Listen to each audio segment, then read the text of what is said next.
San Fernández es que es de los poquitos enclaves naturales y salvajes que tiene Galicia.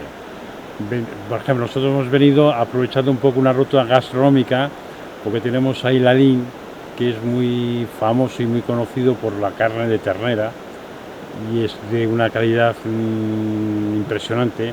Entonces aprovechamos, y aunque somos de Pontevedra, que estamos aquí cerquita, pues digo que hoy no hizo de día de playa para venir por aquí, porque ya no conocía, porque es que esto es un paraje, esto es que es la naturaleza pura, la selva. Yo me quedé es algo alucinada. que no hay por ahí, no hay.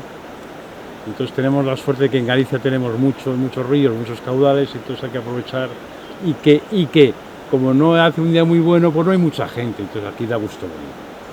Tanto aquí como el monasterio, es una zona magnífica. Si no fuera por el ave, que han destrozado un poco esto, menos mal que aquí no llegó el ave y esto es una goza. Naturaleza pura. Más tranquilo, limpio, natural, esto es una chulada.